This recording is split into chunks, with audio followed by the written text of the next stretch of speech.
Bismillahirrahmanirrahim. Assalamualaikum warahmatullahi wabarakatuh. Ya, sahabat Smart Teacher semuanya. Yes. Ya, Smart Teacher semuanya di seluruh wilayah Indonesia tanpa terkecuali. Ya, hadir kembali kami dari IGTI dengan podcast kami ya, podcast IGTI.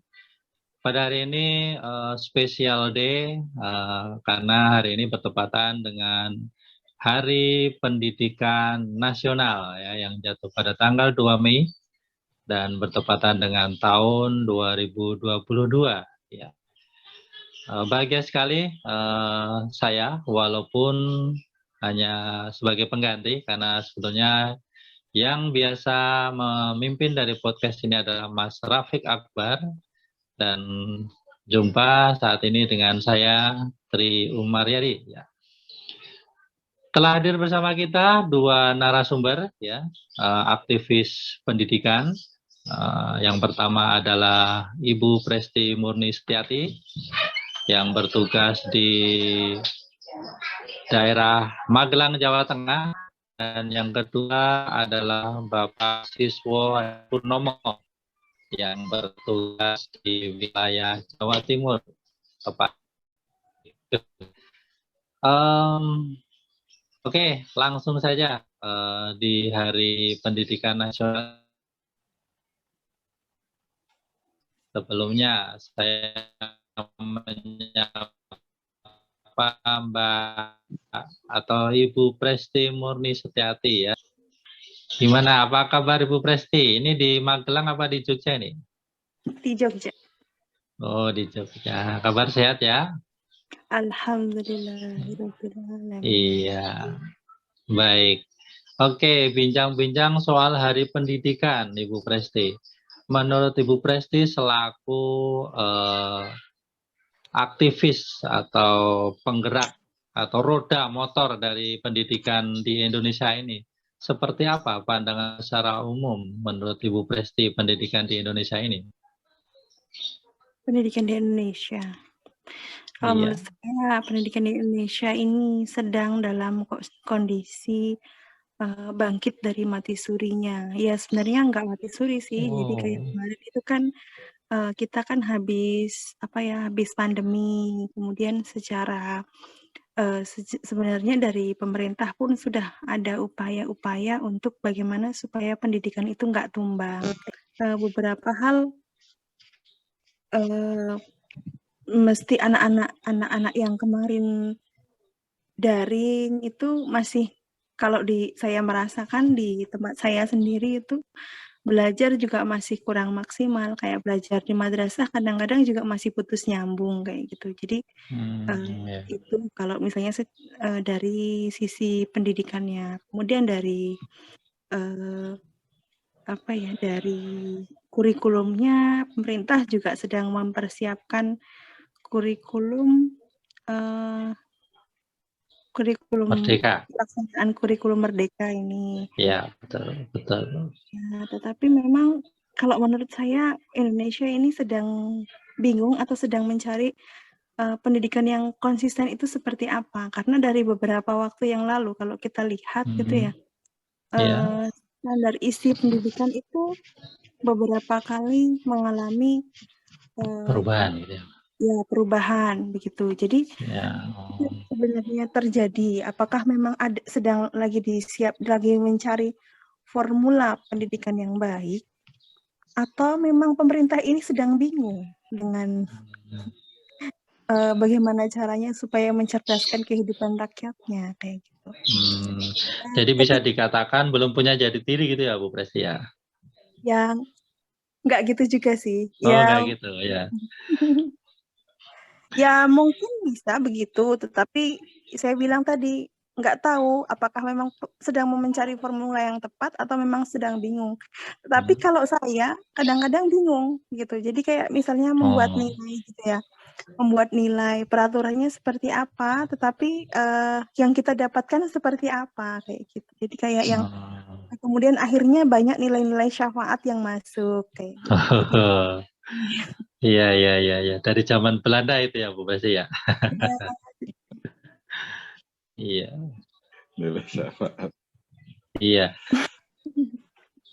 Sudah seperti itu berarti? Ya, iyalah mungkin gitu dulu.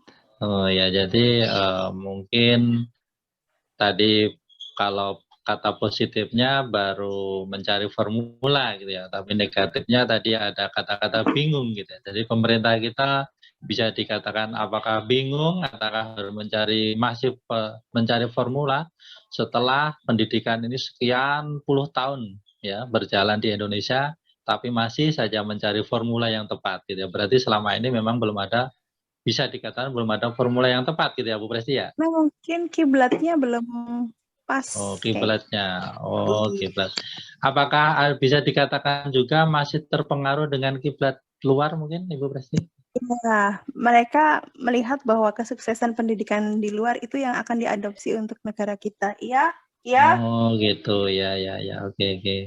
Ya, terima kasih Bu Presti. Ya, untuk narasumber kedua, Pak Sis. Kalau menurut Pak Sis sendiri, seperti apa Pak Sis pendidikan di Indonesia ini, Pak Sis? Iya. Ya, oke. Assalamualaikum warahmatullahi wabarakatuh. Selamat siang, selamat pagi untuk ini. Jadi untuk pendidikan hari ini itu memang bisa dikatakan mengalami kemajuan atau sebaliknya. Jadi secara fisik kita mengalami kemajuan terutama di bidang teknologi. Jadi ya minimal 2 tahun terakhir. Kalau sebelumnya kita memberikan pembelajaran di konvensional ya, tatap muka, kemudian ketika ada murid diliburkan, tapi sekarang sepertinya kita lebih banyak kan pendidikan itu kepada siswa, baik muka langsung maupun melalui jaringan seperti teknologi informasi seperti ini. Tetapi Bu Presti ya mengatakan ada mencari formula, barangkali memang penyakitnya ganti.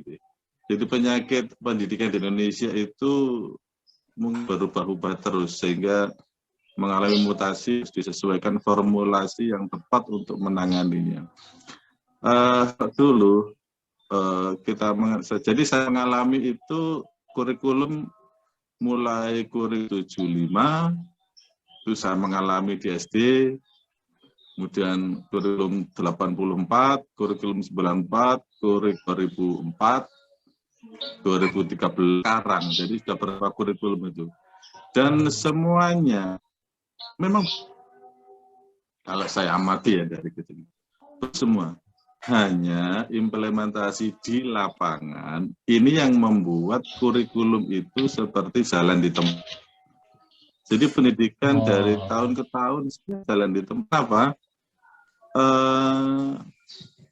Semacam kurikulum merdeka ini saja, kurikulum merdeka. Saya melihat konsepnya begitu bagus memang. Sekolah, guru, siswa diberi kemerdekaan untuk memberikan sebuah aktivitas. Ya. Tetapi ketika itu dilakukan, kita terbentur dengan birokrasi. Beberapa birokrasi di daerah, terutama ya, itu masih memberikan intervensi-intervensi, dan ini menyulitkan bagi pelaku di lapangan. Ketika tidak diikuti ini atasan, diikuti ini kita tidak bisa melaksanakan dulu itu secara maksimal. Yang kedua, berkaitan dengan pendidikan anak utamanya. Kebetulan saya mengajar di SD. Jadi kalau dulu partisipasi orang tua itu sangat kuat. Artinya begini, ketika guru memberikan pendidikan di sekolah semacam A misalnya, maka orang tua juga mendukungnya dengan yang sama. Katakanlah ketika anak di PR, kemudian ada punishment misalnya, Di rumah, ketika orang tua tahu bahwa anaknya menerima punishment, orang tua juga memberikan peringatan lagi. Nah, sebenarnya kalau sekarang, kalau itu orang tua malah protes. Jadi agak susah sekarang menjadi pendidik zaman sekarang. Gitu, jadi lebih kepada strategi. Iya, siap. Oke Pak Sis, tadi Pak Sis mengatakan bahwa pendidikan atau terkait kurikulum tadi ya, dari beberapa kurikulum yang telah Pak Sis alami, mulai dari menjadi objek sampai dengan menjadi aktivis pendidikan sendiri, mengatakan bahwa semua kurikulum itu baik ya. Tapi tadi mengatakan, Pak Sis mengatakan juga, tapi masih jalan di tempat. Nah, kira-kira kendala atau problematikanya itu ada di mana Pak? Atau permasalahan yang sebetulnya mendasar ada di mana? Apakah dari pengambil kebijakan atau dari tadi birokrasi seperti yang Pak Sis katakan, atau bahkan dari pelaksana? Di sini adalah tenaga kependidikannya Pak Sis, kalau menurut Pak Sis. Jadi begini, kalau menurut saya, ketika kurikulum 84 digulirkan, itu adalah CBSA, cara belajar siswa aktif. Nah, diharapkan kan siswanya aktif, kemudian gurunya tinggal memberikan arahan. Nah, udah bagus kan itu. Kemudian ketika 94, siswanya juga lebih aktif lagi, gitu, diharapkan. Tetapi apa yang disampaikan ketika narasumber ketika itu, kalau kurikulum yang dulu adalah teacher center, sedangkan sekarang adalah student center, padahal dulu sudah CBSA, gitu ya. Jadi masih dibilang kalau dulu teacher, kalau sekarang student center. Ketika kurikulum 2004 juga diberlakukan, tapi prakteknya memang ya Pak Sis ya, masih banyak model atau strategi pembelajarannya masih metode ceramah gitu Pak Sis ya. Jadi lebih pada iya gitu kan ya. Iya. Meskipun walaupun sudah berganti strategi gitu ya. Itu sampai sekarang Pak Sis. Di 94 juga begitu.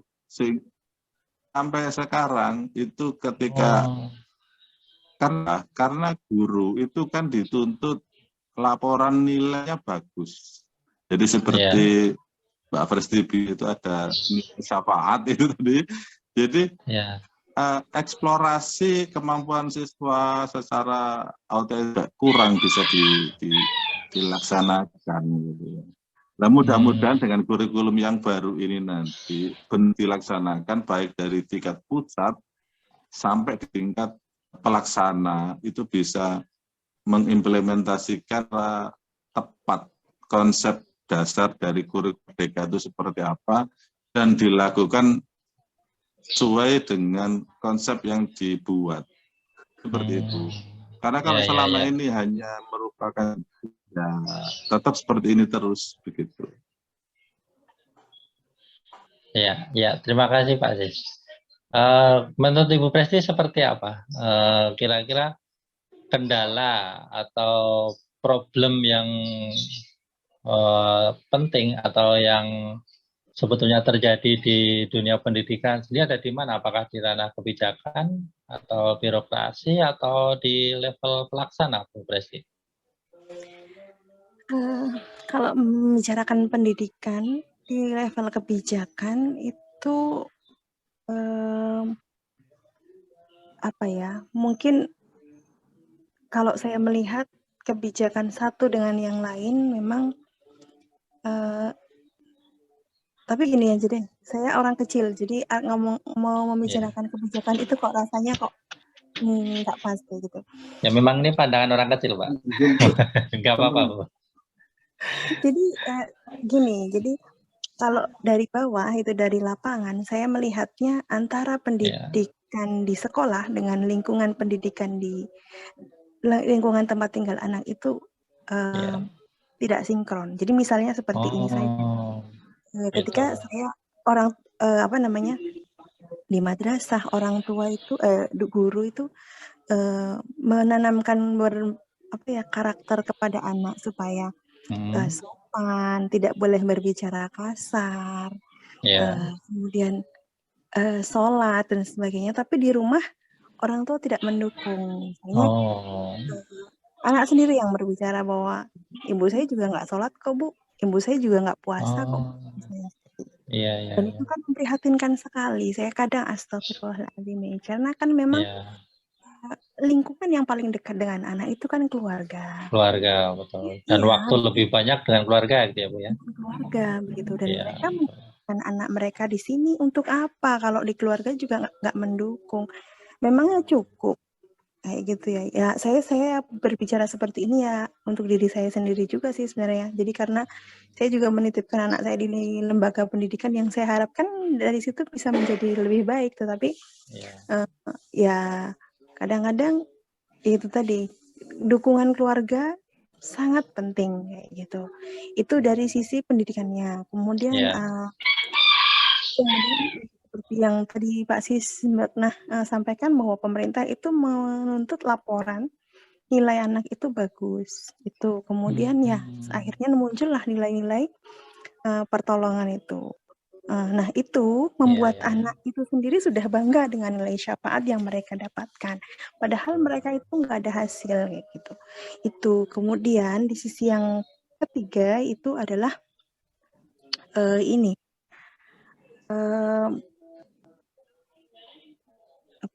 pada saat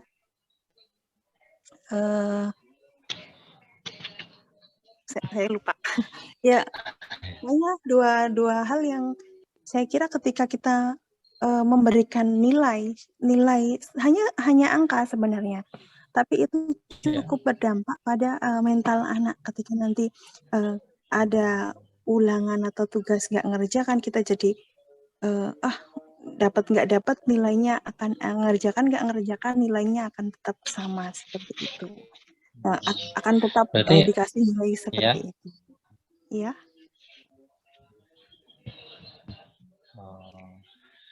Harusnya seperti apa itu menurut Ibu Presti terkait dengan problematika antara sekolah dengan keluarga, terus kemudian dari sisi tadi harus dituntut dengan nilai bagus, itu harusnya seperti apa menurut Ibu Presti?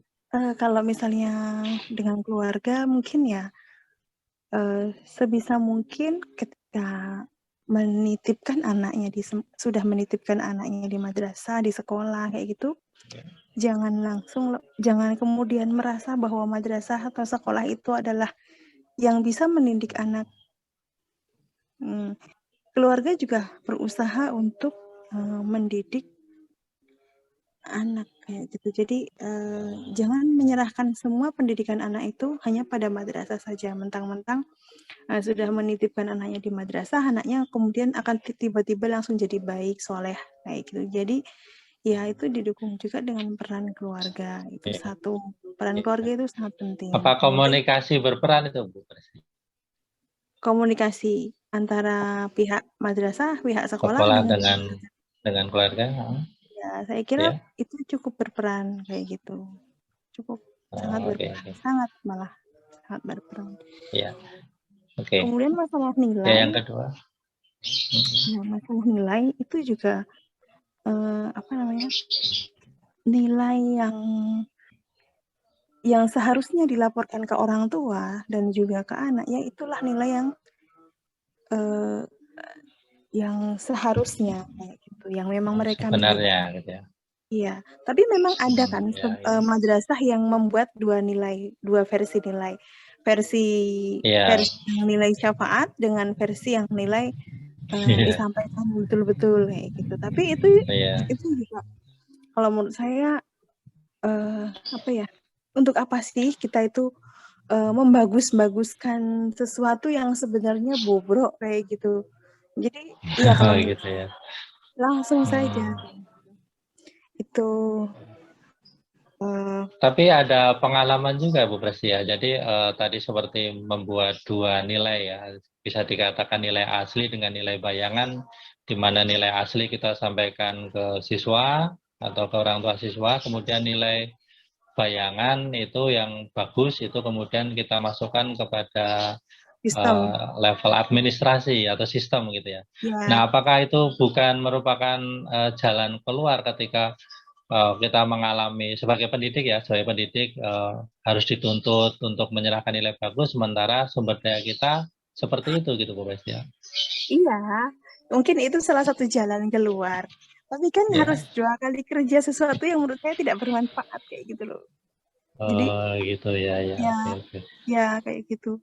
Ya kan kita melihat, mungkin pemerintah melihatnya, oh bagus ini, subhanallah. Ya, tapi kan sebenarnya dari mereka nggak tahu nilai yang ada nilai itu seperti asli. apa. Iya. Kemudian ketika daftar nilai banyak kosong daftar nilai, ketika saya misalnya kita ngeprint ini ya untuk administrasi daftar nilai kosong-kosong. Ya. Ini harus diisi kayak gitu loh. Ya. Apalagi Betul. digital ya Bu Presti ya. Iya. Ya, memang. Ya, betul. Itu kemudian yang selain ini Mas Tri. Ya. Peraturan yang menurut saya nggak sinkron itu adalah kalau kita melihat teori pendidikan itu kan anak usia sampai dengan 6 tahun 7 tahun itu masanya bermain. Iya. Tapi ketika ketika dia di taman kanak-kanak itu memang benar-benar yang seharusnya dilatih itu kan motorik, kemudian motorik gitu. Ya, tetapi justru ketika masuk SD itu dia dituntut untuk sudah bisa membaca dan menulis dan berhitung dulu kayak gitu. Jadi kalau menurut saya ini juga peraturan yang saya kira ini nggak sinkron juga kayak gitu. Benar. Input dari awalnya inputnya memang sudah ya seperti itu. Ya baik. Memang benar ya. Dulu pengalaman ketika saya pernah TK itu memang motorik ya. Tapi saat ini ketika kemarin anak saya TK aja di sana pelajarannya udah calistung gitu ya. Jadi selain permainan sudah calistung masuk. Bahkan ketika tes masuk SD pun itu yang pertama kali ini memang membaca gitu ya. Jadi ini seperti apa? Apakah itu salah atau justru malah perkembangan pendidikan seharusnya sekarang gitu Bu Presti?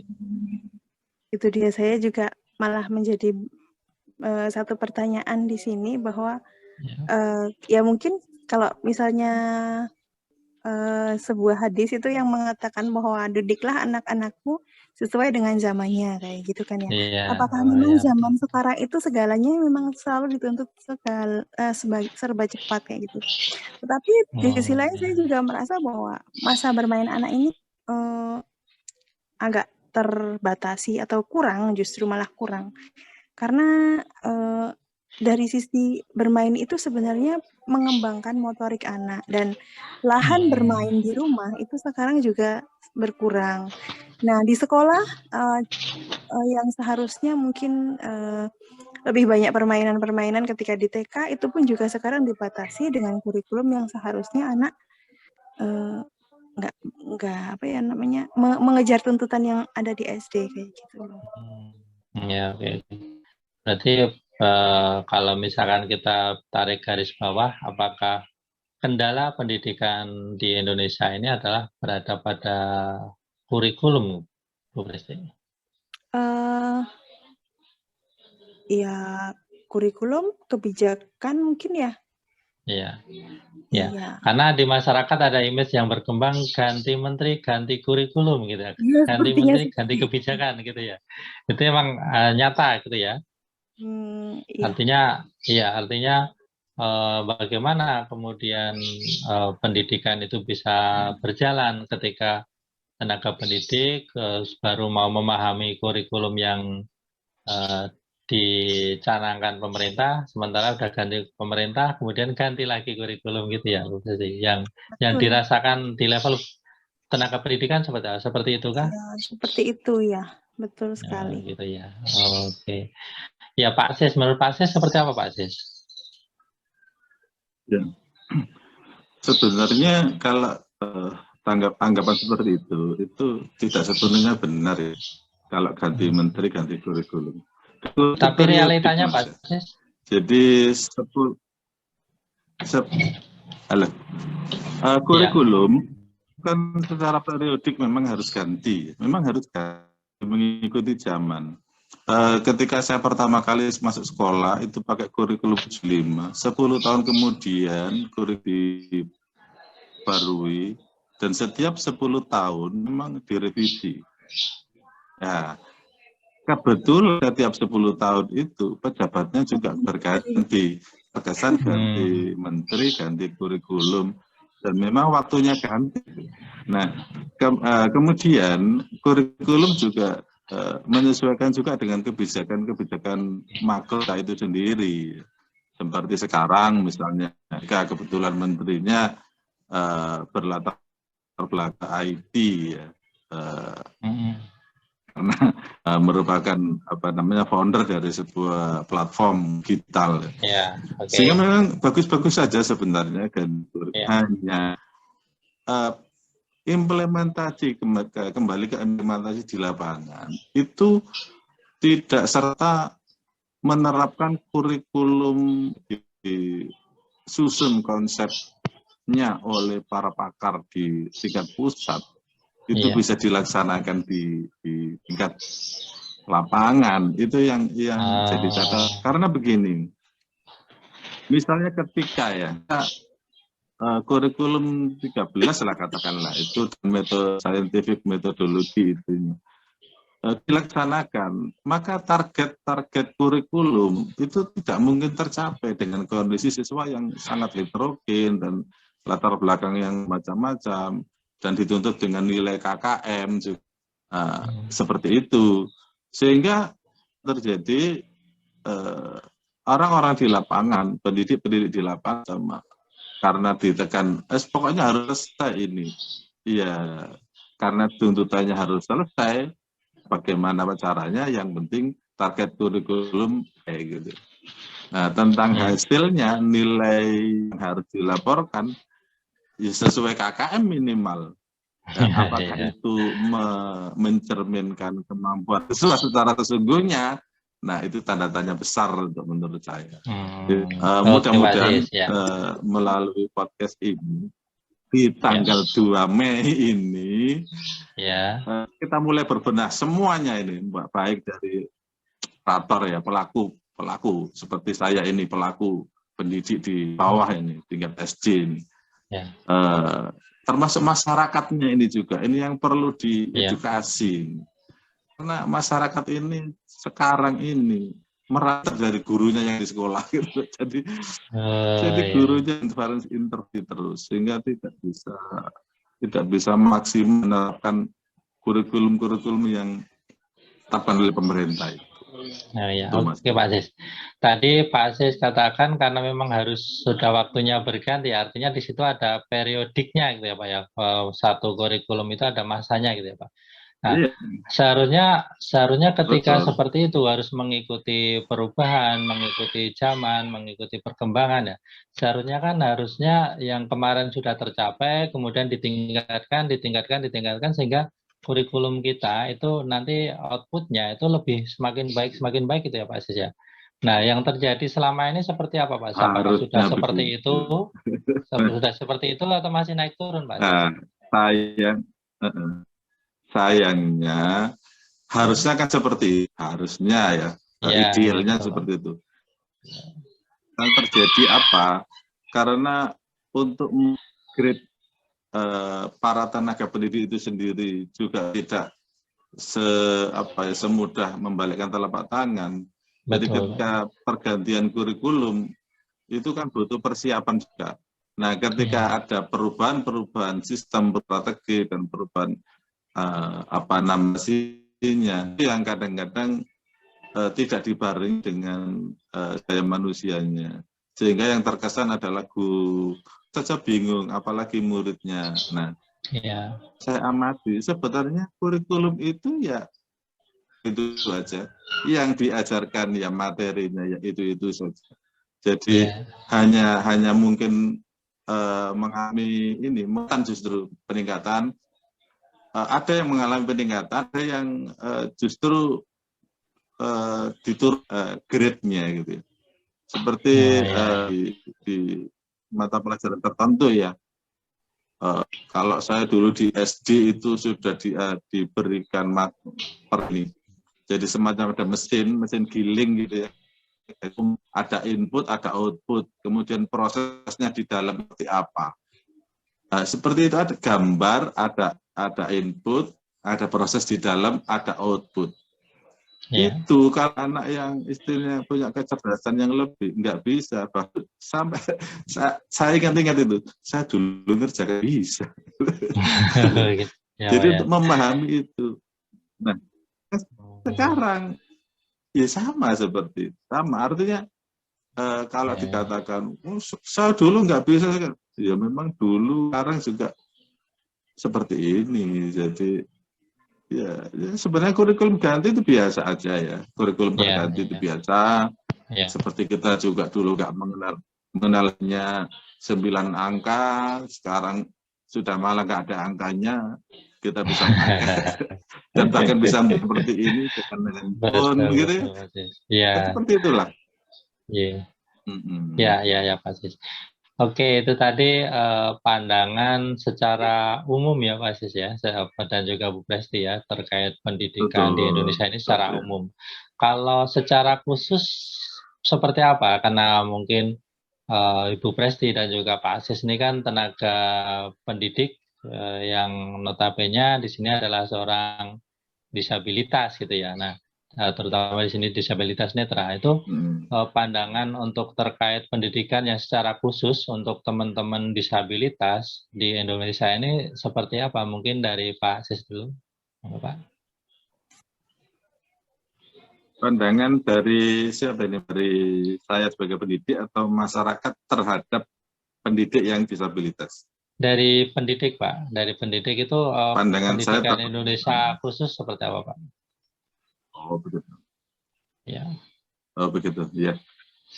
Jadi kalau menurut saya disabilitas yang saya alami seperti ini, itu menjadikan sebuah kendala yang besar ketika kita akan melaksanakan tugas pokok dan fungsi pendidik secara profesional. Kita kan lihat, kita hanya tidak bisa melihat. Tapi kita masih bisa meraba, merasa, kita masih bisa berpikir, analisa, mensintesa, dan jadi apa yang kemudian sistem pendidikan yang kemudian diterapkan di lapangan itu tidak menjadi masalah yang besar bagi semua orang ya, termasuk para disabilitas. Hanya kadang-kadang di lapangan itu justru yang menjadikan adalah teman sejawat atau orang yang masih meragukan kemampuan kita. Itu ada yang kendalanya sebenarnya. Andai kata sudah pokoknya Anda sebagai guru laksai tugas, ya insya Allah kita bisa kok. Ya, contohnya seperti saya, ketika harus dituntut kemarin harus bisa bikin tulisan sendiri. Nah, akhirnya kita berpikir, saya harus bisa. Bagaimana caranya? Dengan waktu yang relatif singkat, saya sudah bisa mengoperasikan Android, kemudian laptop, itu hanya dalam waktu hitungan hari itu ya. Dan bahkan sekarang saya malah bisa mengajar orang-orang awas untuk mengoperasikan ketika ada aplikasi di Android atau apa untuk membuat di drive, membuat folder atau apa. Saya memberitahu ketika saya sudah bisa mengoperasikan walaupun dengan talkback gitu ya. Jadi tidak ada masalah sebenarnya. Lingkungan itu yang harus aware, diberi pemahaman lah gitu. Ya, berarti sudah bisa dikatakan sudah memihak gitu ya Pak ya untuk teman-teman disabilitas gitu ya. Untuk secara kebijakan pendidikan ini sudah memihak atau sudah ini ke itu ya Pak, teman-teman disabilitas. Ya, terima kasih Pak Aziz. Ya, untuk Bu Presti sendiri seperti apa Bu Presti? Saya merasa karena apa ya? Saya berada di saya pernah berpindah tempat gitu ya. Berarti di satu sisi kita itu kadang saya itu merasa bahwa ketika satu masalah tentang ketidakpercayaan masyarakat terhadap disabilitas itu sudah selesai di saya, kemudian saya harus pindah lagi ke tempat yang lain, beradaptasi lagi, mengedukasi lagi kayak gitu. Nah, itu memang saya merasa kadang-kadang itu lelah gitu ya. Lelah karena apa ya? Seperti kalau dulu saya di madrasah yang dulu itu apa namanya? Alhamdulillah cepat gitu ya. Jadi orang-orangnya mudah paham kayak gitu bahwa ketika difabel, nggak difabel, yang difabel itu kan hanya fisiknya, tetapi kemudian mereka punya cara yang berbeda untuk mengatasi kendalanya. Itu bisa dipahami seperti itu. Tapi di yang madrasah yang baru ini memang beda gitu. Jadi masih berpikir bahwa kasihan. Nanti kalau dibully anak bagaimana? Terus tapi sebenarnya enggak juga. Jadi ketika apa namanya? Saya masuk kelas, kemudian saya mencoba mengatasi keributan di kelas dengan berbagai cara, misalnya kadang anak-anak kan bawa sesuatu yang aneh-aneh ya, entah mainan, entah apa kayak gitu. Dan saya ambil kayak gitu. Mereka heran kayak gitu, guru-guru. Kok bisa sih, Bu? Saya nggak pernah dapat yang begitu-begitu. Apa nggak pernah rame, Bu? Saya bilang. Oh, rame. Iya, tapi saya nggak pernah bisa mendapatkan yang seperti jenengan itu. Misalnya kunci motor dipakai. Anak kan biasa kan pakai apa namanya? Kunci motornya dipakai gelotean kalau Jawa. Betul. Nah, tapi dan sebenarnya madrasah itu nggak mengizinkan mereka pakai motor. Tapi kemudian saya ambil, saya sita. Jadi kayak nggak tahu pertanyaan muncul, kok bisa sih Bu bisa mendapatkan sesuatu seperti itu dari anak? Apakah saya kadang berpikir apa anak-anak itu dengan Bapak Ibu guru yang lain nggak rame, tapi kalau saya amati, kalau saya melewati kelas-kelas yang lain pun sama kayak gitu. Rame gitu ya. Ya rame juga. Ya sama yang namanya anak itu memang kadang-kadang bikin apa ya? Ada satu kelas yang ya anteng kayak gitu, tapi ada yang memang jenis anak-anaknya itu memang anak-anak yang luar biasa heboh kayak gitu ya ada. Iya. Menurut saya itu biasa dan itu memang tugas kita untuk apa ya namanya mereda kayak gitu. Ya itu tadi saya bilang menanamkan karakter. Terus itu kemudian di sisi yang lain kayak tugas guru yang sebenarnya tidak hanya mengajar kayak gitu. Kadang-kadang apa ya? Memang beban di administrasi itu juga kadang-kadang menjadi kekhawatiran untuk apa ya namanya madrasah atau sekolah yang kita tempati. Nanti bisa nggak mengerjakan administrasi dengan baik? Kayak gitu. Nanti jangan-jangan cuma akan merepotkan orang. Kayak gitu. Oke, ya. Pernah dibully, Bu? Dibully? Mungkin siswa? Kalau siswa biasa. Siswa itu apa namanya? Emang kadang suka apa ya namanya kalau yang di madrasah sekarang ini ketika saya mengajar, saya selalu kalau mengajar itu jalan gitu ya. Saya dapati anak ini mengerjakan PR dari pelajaran yang lain. Saya ambil bukunya, saya sita. Kemudian gitu. Ya, saya bilang, Bu Guru juga nggak mau dong diduakan kayak gitu. Jadi dia itu nggak ngambil gitu. Jadi kalau jalan, kalau saya memang apa namanya? Iya, itu karena memang diperlukan kalau saya. Ya tadi kan yang dipaparkan tadi kan terkait pendidikan untuk tenaga pendidiknya ya, untuk peserta didik disabilitas, apakah Indonesia itu sudah memihak kepada mereka atau sudah layak gitu? Kalau menurut saya masih ada penolakan-penolakan yang terjadi karena siswa itu disabilitas kayak gitu. Jadi kayak di madrasah ketika saya mengatakan gimana kalau misalnya ada anak difabel yang besok mau daftar di sini kayak gitu, mereka ketakutan kayak gitu loh. Jadi kayak ini kan bukan sekolah inklusi Mbak kayak gitu. Nah, kita kan nggak ditunjuk sebagai sekolah yang menyelenggarakan pendidikan inklusi. Ketika saya menjelaskan bahwa kita nggak perlu ditunjuk untuk menjadi sekolah penyelenggara pendidikan inklusi, gitu, tapi kita hanya mengakomodir anak-anak yang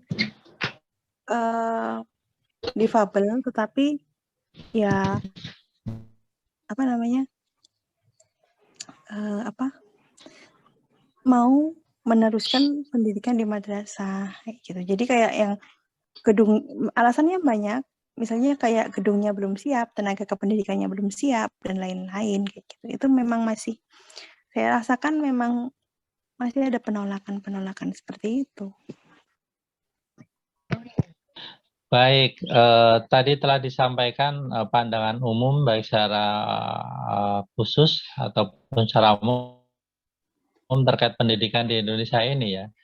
Kemudian di hari yang spesial ini, di Hari Pendidikan Nasional ini, di 2 Mei ini, harapan seperti apa untuk Bapak Ibu yang inginkan atau yang diharapkan untuk pendidikan nasional di Indonesia ini, dari Ibu Presti mungkin? Oke, kalau dari saya yang pertama, kalau misalnya secara umum gitu ya, perkembangan pendidikan di Indonesia ini semakin menemukan formulanya. Jadi ya formula yang tepat segera ditemukan sehingga bisa diberlakukan untuk tenaga pendidik dan objek pendidikan di Indonesia. Dan mestinya itu juga tergantung dari tempatnya juga. Kemudian nanti itu kalau saya berpikir itu ada semakin banyak praktek baik pendidikan yang terbagikan. Jadi itu bisa menginspirasi sekolah atau madrasah atau bahkan guru seperti kami seperti itu untuk meningkatkan kualitas pendidikan di Indonesia. Itu kalau misalnya saya berpikirnya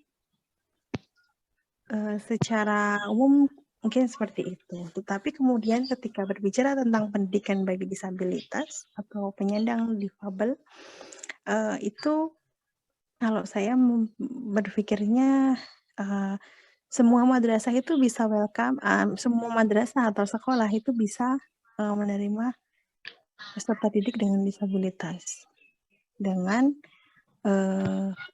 kesiapan yang matang kayak gitu. Jadi nanti di program level atas pun juga memberikan training atau pendidikan atau bagi guru untuk mengajar peserta didik dengan difabel. Kemudian pendidikan untuk difabel ini bisa masuk di kurikulum juga kalau menurut saya. Jadi kurikulum itu nanti di dalamnya diselipkan materi-materi tentang difabilitas. Misalnya penyebab difabel bisa jadi, kan itu bisa dimasukkan ke dalam materi-materi fisika, IPA, kemudian juga bisa terkait dengan interaksi dengan difabel misalnya, atau yang itu bisa sebenarnya diselip-selipkan di materi-materi pelajaran. Bahkan ketika nanti berbicara tentang kalau kita mengambil kuliah di jurusan kependidikan itu di situ ada membahas khusus pendidikan untuk difabel. Jadi nanti nggak ada lagi kata-kata di madrasah itu bahwa tenaga pendidik tidak siap menerima difabel. Lah bagaimana tidak siap? Di perkuliahan sudah diajarkan walaupun memang dia bukan seluas PLB mungkin ya. Tetapi kalau menurut saya itu perlu dimasukkan. Itu kemudian juga ketika pendidik dengan difabel itu bisa diterima di madrasah itu dengan baik. Iya, jadi kalau itu tadi harapan dari Mbak Presti PAN, jadi tentang difabilitas itu harus dibumikan melalui materi-materi dan bahkan mungkin sejak dini ya, sejak PAUD jadi masuk itu materi-materi pengenalan penyabilitas itu ya, mulai macam-macamnya dan sebagainya, kemudian bagaimana kita ketika menemui orang dengan kasus itu yang pertama untuk konten ya. Tapi hal pentingnya adalah ketika membuat peraturan dalam melaksanakan kurikulum atau melaksanakan pendidikan itu secara formal ya. Harapan saya untuk konsideran Undang 8 2016 itu dimasukkan di dalam konsideran pembuatan kebijakan-kebijakan itu. Selama ini kan yang dimuat hanya undang-undang namanya pemerintahan daerah yang dimasukkan ketika penyentuh bersifat daerah, misalnya SD, SMP, kemudian undang-undang guru, dosen, undang-undang dan seterusnya, peraturan-peraturan pemerintah, peraturan menteri, tetapi tidak satu itu ketika ada peraturan-peraturan seperti itu dimasukkan Undang-Undang Nomor 8 2016 khususnya pasal 10 itu, pasal 10. Jadi orang orang bahkan di lingkungan pendidikan sendiri itu tidak memiliki kesan yang utuh ya tentang bagaimana ketika di dalam sebuah institusi itu terdapat penyandang disabilitas, baik objek maupun subjeknya, maupun yang dihadapinya. Nah ini saya kira untuk ke depan, sehingga ketika sudah dibuat, tinggal bagaimana edukasi dengan dimasukkan materi-materi tentang penyandang disabilitas di semua pendidikan. Harapan saya kaum disabilitas itu tidak lagi termarginalkan, gitu ya. Jadi mereka punya hak yang sama, punya kesempatan yang sama, berpartisipasi di dalam menjalani hidup dan kehidupan sebagai warga masyarakat maupun sebagai warga yang juga bertanggung jawab terhadap lingkungan. Seperti itu untuk harapan-harapan saya ke depan tentang disabilitas ini. Dan saya ucapkan Hari Pendidikan Nasional tahun 2022 ini. Mudah-mudahan pendidikan di Indonesia semakin berjalan, semakin menemukan identitasnya dan menjadikan bangsa Indonesia bangsa yang maju. Gitu. Oke, Smart Teacher, dimanapun Anda berada, barusan kita sudah menyimak mengenai harapan-harapan dari yang disampaikan oleh Mbak Presti, Ibu Presti, dan juga Pak Siswo Hadi Purnomo terkait dengan harapan-harapannya di Hari Pendidikan Nasional tahun 2022 ini.